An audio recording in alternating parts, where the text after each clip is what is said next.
지난해부터 암호화폐와 또 블록체인에 대해 우리 정부는 어떤 입장들을 내놓고 있는지 저희가 간단하게 좀 정리를 해봤는데요. 먼저 화면을 통해 보시고 다시 돌아오도록 하겠습니다. 세계는 4차 산업이라고 불리는 블록체인과 암호화폐에 대해 다양한 입장을 취하고 있는데 우리 정부의 대응은 어떠했는지 알아보겠습니다. 2017년 상반기의 정부 대응은 한마디로 혼란이었습니다.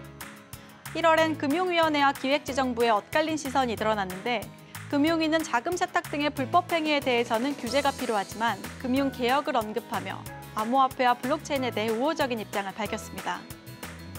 그러나 기재부는 금융회사를 거치지 않고 암호화폐를 해외로 송금하는 것은 모두 불법이라고 규정지었습니다. 6월 20일 기재부는 외국환거래법 개정으로 소액 송금은 허용해줬고 6월 22일 금융감독위원회에서 암호화폐 시장이 과열되는 것을 우려하며 투자 시 유의사항을 안내하기도 했습니다. 암호화폐를 제도권으로 편입하려는 정부의 노력이 있었으나 그 기준을 맞추기 어려워 효율적이지 않다는 지적이 많았습니다.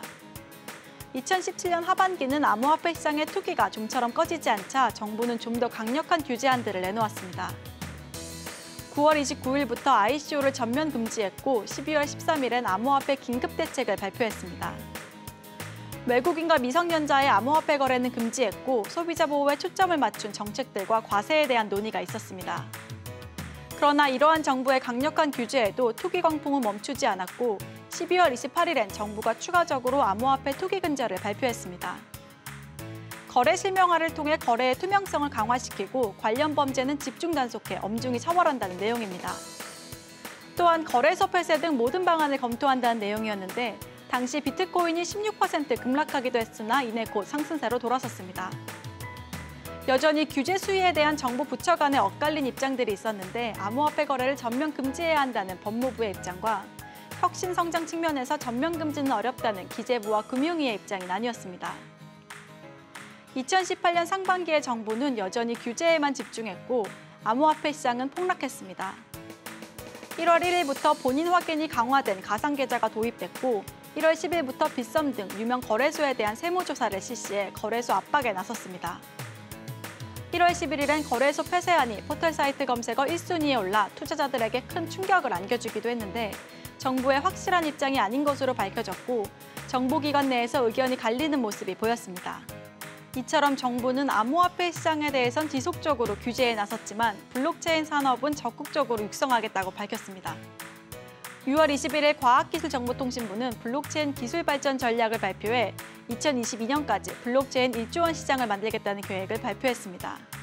8월 13일에 기재부는 블록체인을 3대 전략 투자 분야에 포함시키고 내년 예산에 1,900억 원을 투자할 것이라고 밝혔습니다. 또 9월엔 과기부에서 한국블록체인산업진흥협회에 사단법인 인가를 내줬습니다. 정부가 처음으로 인정한 블록체인 단체입니다. 여전히 암호화폐에 대해서 명확한 지침이 없이 부정적인 시선만 계속되고 있는데 9월 10일부터 금감원에서 블록체인 기업들을 상대로 ICO 전수조사에 나섰습니다. 이를 두고 금융당국이 ICO 기업들에 압박을 가하는 게 아니냐는 의견도 있었으나 10월 31일 정부 관계자에 따르면 ICO에 대한 제한적 허용을 논의한다는 입장을 보였습니다.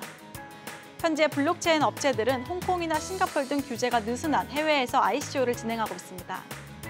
ICO를 통한 글로벌 자금 조달 규모는 올해 6조 7천억 원에 달하며 매해 그 규모가 커지고 있습니다. ICO 전면 금지가 관련 인재와 기술을 해외로 유출시키는 것이 아니냐는 비난이 나오고 있는 가운데 정부는 부처 간의 합의가 필요하지만 11월엔 ICO에 대한 입장을 마련하겠다는 의지를 밝혔습니다. 우리 정부가 어떠한 입장을 내놓을지 업계 전체가 관심을 기울이고 있습니다. 네. 암호화폐 그리고 블록체인 산업에 대한 정부의 여러 입장들 그리고 그간의 굉장히 여러 가지 일들이 있었습니다. 이것들을 한눈에 좀 보기 쉽게 정리를 좀 해보았는데요. 블록체인 업계의 변화의 바람에 대해서 저희가 이야기를 나눠보기 이전에 먼저 잠시 짚고 넘어가야 할 것이 비트코인이 벌써 10주년을 맞이했다고 합니다. 탄생 10주년. 2009년에 이제 처음에 탄생을 했기 때문에 지금 2018년이죠. 처음에는 뭐 비트코인이 나왔을 때 이게 도대체 뭐야, 뭐 돈을 어떻게 버는 거야서부터 시작해서 여러 가지 말들이 많았는데 그간의 이런 비트코인의 역사를 보고 우리 세 분께서는 좀 어떤 말씀을 하시고 싶을지도 궁금합니다. 네. 이사장님. 사실 처음에 비트코인은 마치 뭐 놀이감 정도로 느껴졌던 것 같습니다. 대부분의 사람들이 소위 사토시라는 사람이 익명으로 보냈을 때 쓰레기라고 거의 다 버렸고 극히 소수의 사람들만 의미 있게 접근받았는데 네. 사실은 이제 그 내용보다는 이 그 2008년에 그런 어떤 논문을 통해서 얘기됐다는 부분에 있어서 그 전에 이야기들을 좀 곱씹어 볼 필요가 있습니다. 소위 그 사이퍼펑크라고 하는 그런 어산지부터 위크리스트 같은 여러 가지 어떤 그 정부와 국가가 갖고 있는 어떤 폐쇄적인 말하자면 중화된 권력이 갖고 있는 문제점 그런 것에 대한 문제 의식들이 아마 사토시 안에 있었을 것 같고 특히 2008년에 금융위기 같은 것들이 훨씬 더 이렇게 그와 같은 2008년 말에 논문을 쓰게 된 배경이 되었을 것이라고 생각되고 네. 그야말로 개인과 개인의 거래를 해보자 정부 눈치 보지 않고 이랬던 얘기 자체가 지금 이제 10년이 지나면서 그야말로 모든 우리나라의 지자체가 다 지역화폐와 비트코인을 고민하지 않으면 안 되는 데까지 왔다는 것은 대단한 것 같습니다. 네. 우리 두 분께서는 좀 어떤 생각이 드시나요? 사실 이제 그 많은 부분들이 지금 이사님께서 말씀하신 부분들처럼 처음에는 정말로 이건 쓰레기야라고 생각했습니다. 장난감이라고 생각했어요. 그런데 대중들한테 그게 장난감인지 가치가 있는지 선택의 기회를 주었고요. 그렇게 해서 지금 오늘날의 이 암호화폐 시장이 형성된 것 같습니다. 근데 여기서 사실 두 가지 새롭게 변한 패러다임이 있는 것 같아요. 그 어떤 부분이냐면 첫 번째는요. 처음으로 대중들이 비기술자, 비전공자들이 기술에 대해서 관심을 보이기 시작했다는 거죠. 본인의 투자가 대상이 되는 부분들에 대해서 네. 뭐 경영진이나 아니면 앞으로 뭐 미래 확장 가능성만 보는 게 아니고 기술에 대해서도 처음으로 직접 접근을 하게 됐다. 대한민국에 있어서는 상당히 중요한 부분인 것 같고요. 두 번째로는 이제 사실은 이렇게 우리가 보통 이제 투자 상품이나 아니면 어떤 여러 가지 상품들이 눈에 보이는 것들만 이렇게 어떻게 보면 받아들였다면은 지금 같은 경우는 이 블록체인이나 암호화폐 같은 경우는 사실 상당히 새로운 부분이거든요. 그러니까 새로운 부분들을 합리적으로 본인들이 생각해서 받아들이는데 되게 익숙해진 시장을 아마 블록체인과 이 비트코인이 만들지 않았나 저는 그렇게 생각합니다. 네. 뭐 저 같은 경우는 이제 처음에 접했을 때는 그 학교에서 그냥 신문 보다가 이제 접했었는데 사실 지금 생각하면 그때 투자했으면 어땠을까 뭐 이런 생각도 하고요. 이제 업무적으로 처음 접했을 때는 이제 2016년도에 이제 소위 말하는 핀테크 해외 성공 업체들이 그거를 하나의 수단으로 쓰면서 제가 처음 접했었는데 네. 사실 그때는 뭐 그 전에 신문 기사를 읽은 것도 있긴 하지만 그냥 생소한 개념 그리고 뭐 하나의 뭐 상품 같은 거 가보다라고 생각을 했었습니다. 근데 곰곰이 생각하면 이게 되게 비트코인이라는 게 독특했던 게 뭐냐면 우리가 상품권, 뭐 마일리지 이런 것들을 만들 때는 어디에 사용될 수 있을까라는 고민을 많이 하거든요. 그래서 뭐 마일리지 같은 경우는 비행기 탈 때 뭐 사용할 수도 있을 거고 상품권 같은 경우는 물건 살 때 뭐 어떤 서비스를 이용할 때 쓸 수 있을 겁니다. 근데 비트코인 같은 경우는 좀 독특한 것이 어디에 쓰일 것인가에 대한 고민이 아니라 발행 모델 그리고 의사결정 그리고 그 배분 시스템에 대한 고민을 많이 했던 겁니다. 네. 이게 비트코인 어디 사용될지 모르겠지만 이것들을 어떤 식으로 분산화시키고 어떤 의사결정의 구조에 따라서 이걸 발행을 하고 거기에 대한 많은 깊이 있는 고민이 담겼던 산물이 아닌가 싶고요. 네. 그런 측면 때문에 지금 저도 블록체인 법학회를 속해서 거기에 있는 많은 판사, 변호사, 검사님들과 토론하고 관심을 가지고 여러 가지 논의들을 하고 있는데 그렇게 많은 그런 관심을 가진 이유가 단순히 이게 하나의 코인이기 때문이 아니라 네. 그런 그 뒷배경 속에서는 발행 모델에 대한 고민했었고 거기에 대한 그 탈중앙화 그리고 그 사람들에게 권력을 분산하는 그런 거에 대한 매력을 느끼기 때문에 아닐까 네. 생각해 봅니다. 말씀해주신 것처럼 어찌 보면 이 암호화폐 시장이 진화하고 지금까지 이런 모습을 갖추기까지 상당히 많은 일들이 있었고 또 비트코인 뒤를 이어서 지금 수많은 암호화폐들이 또 생겼다가 없어지기도 하고 또 다시 생성되기도 하는 이런 패턴이 반복이 되고 있는데 이런 암호화폐 또 블록체인 산업에 대해서는 사실 이 두 가지를 뗄래야 뗄 수 없지 않습니까? 이 부분에 대해서는 좀 어떻게 우리가 평가를 좀 내릴 수 있을까요? 네, 제가 먼저 말씀을 드리면은 일단 죄송합니다. 네, 그 말씀을 드리면은 네. 그러니까 블록체인과 암호화폐 뗄 수 있느냐 없느냐에 대해서 전 세계에서 유례 없이 대한민국에서만 이렇게 논쟁이 이루어졌습니다. 그런가요? 예, 그렇죠. 그러니까 외국에서는 이런 사례들이 많이 없었어요. 왜 그러냐면은 비트코인이란 무엇인가? 블록체인이야. 블록체인은 무슨 기술이 이렇게 나가는데 네. 국내에서는 블록체인이라는 기술은 아마 세계 경제 포럼에서도 말했듯이 육성이 될 것들이 뻔한 것들이고, 근데 암호화폐는 사실 투기 광풍이 심하게 좀 불었던 상황이고, 그러니까 억지로 좀 분리시키려고 했던 면도 분명히 있습니다. 그런데 이 두 가지가 지금 이제 어떻게 보면 올해 연초만 해도 네. 블록체인과 암호화폐는 분리할 수 있다 없다라는 걸로 막 찬성파 반대파들이 많이 있었다면은 지금 시간이 한 10개월 정도밖에 흐르지 않았어요. 그런데 지금은 이제 자, 분리할 수 있다라는 쪽이 이긴 게 아니고 분리할 수 없다라는 쪽이 뭐 다수결에서 이긴 게 아니고요. 점진적으로 잠깐 그렇다면 우리가 먼저 블록체인부터 우리가 이해를 하고 공부를 해보자라는 이런 자연스럽게 이런 케이스 스터디나 이 스터디들이 들어가게 되면서 지금은 이제 누구도 블록체인과 암호화폐를 분리할 수 없다. 그 이유는 기술적과 경제적과 여러 가지 이유들이 있다라는 것들을 자연스럽게 받아들이기엔 계기가 되지 않았나 네. 생각합니다. 그런데 우리가 방금 전에 이제 화면을 통해서 암호화폐 그리고 블록체인에 대한 정부의 대응들에 대해서 보지 않았습니까? 네. 그런데 여기서 흥미로운 것은 정부 측에서 그러니까 블록체인은 지원을 하겠지만 암호화폐는 규제로 가겠다. 어떤 이러한 입장이 계속해서 이거는 바뀌지 않고 갔던 것 같아요. 네, 사실 그 부분에 대해서는 이사장님께서 가장 스킨십이 강하시기 때문에 말씀해 주시는 게 좋으실 것 같습니다.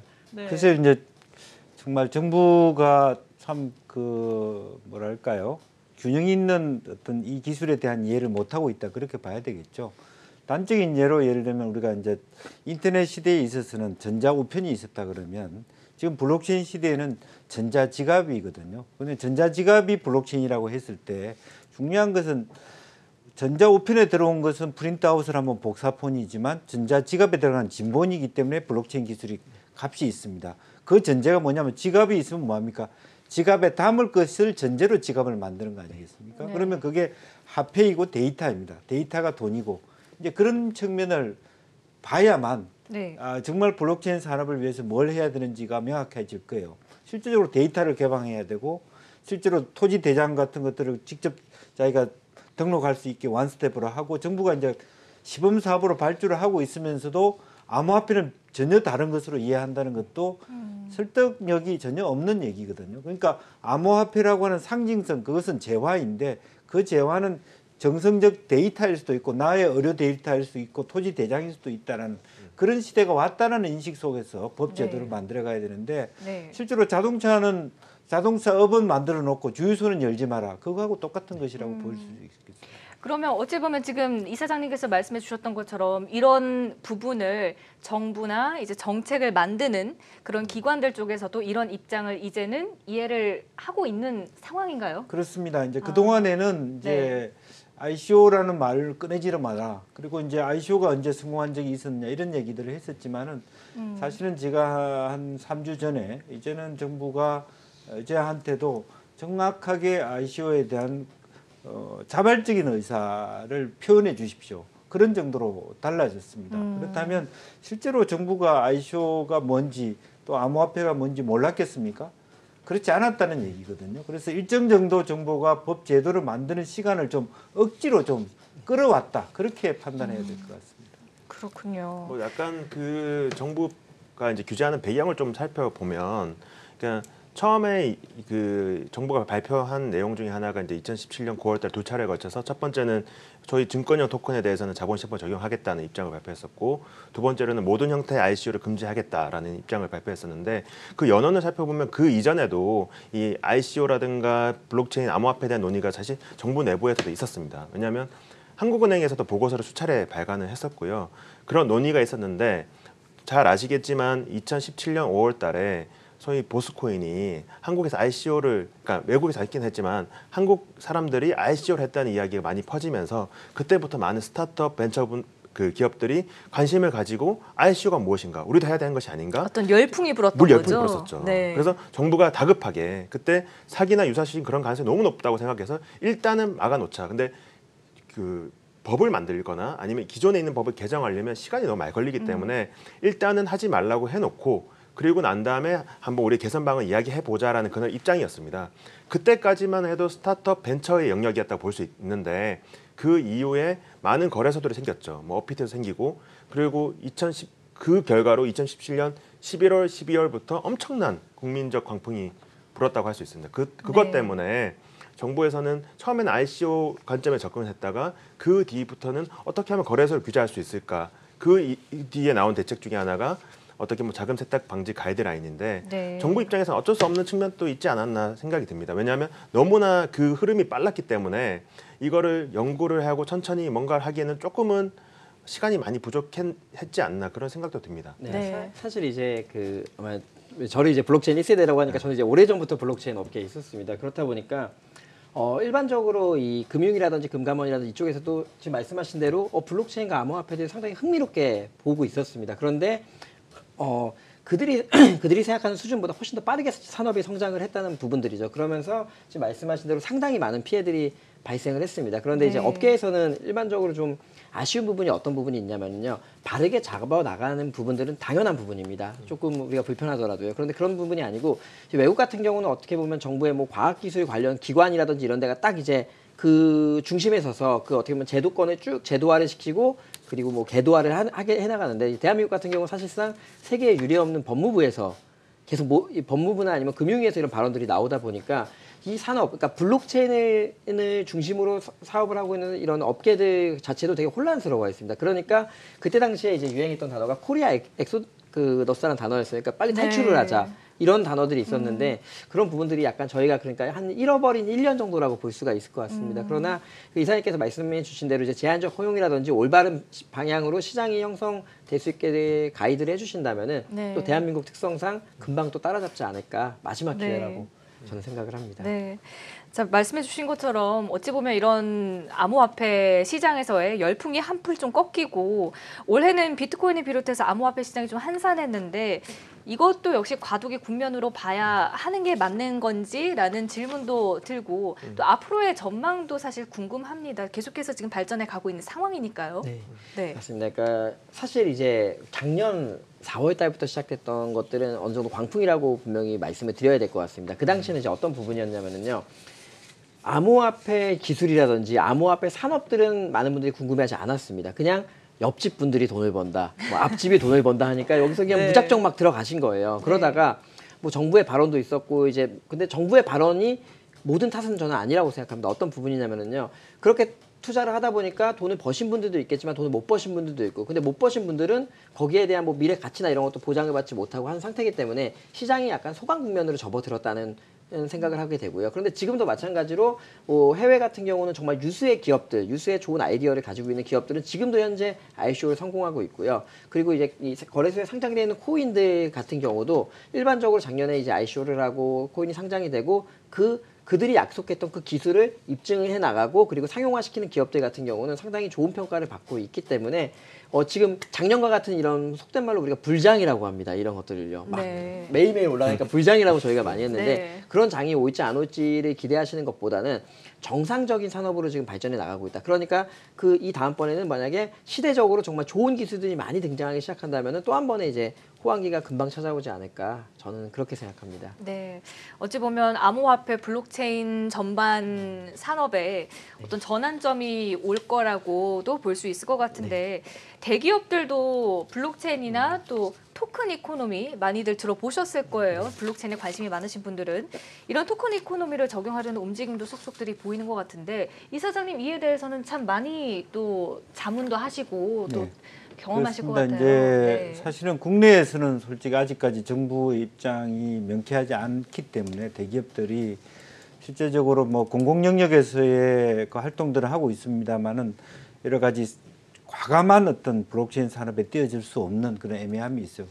그렇지만은 그 페이스북이라든지 그런 어떤 대외의 그런 그 큰 메이저 플랫폼 같은 경우는 이제 블록체인 기반으로 가겠다라고 하는 토큰 이코노미를 실현하겠다고 하는 쉽게 얘기하면은 구글 같은 경우는 그동안에 각 전 세계 개개인이 만들어준 데이터를 가지고 자기들이 사업을 했는데 그렇죠. 이제는 그 사업의 수익의 일부를 돌려주겠다라고 하는 그런 생각들을 갖고 있고 네. 또 공유 경제 그리고 실제로 블록체인 기술이라고 하는 것은 전체 4차 산업혁명 영역 중에서 분배의 혁명에 속하는 기술이기 때문에 네. 전 세계의 그 말하자면 흐름이 그런 방향으로 가고 있다고 보여지거든요. 네. 이제 그렇다면 한국도 아마 그런 준비는 저는 하고 있을 것이라고 보여지는데 대기업들은 외형적으로는 그것을 표시 안 내고 있지 않겠느냐. 그러나 올 겨울이 지나고 나면 좀 더 대대적으로 하게 될 텐데 가령 이제 일본 같은 경우는 아마 2020년 동경올림픽 기반으로 대비해서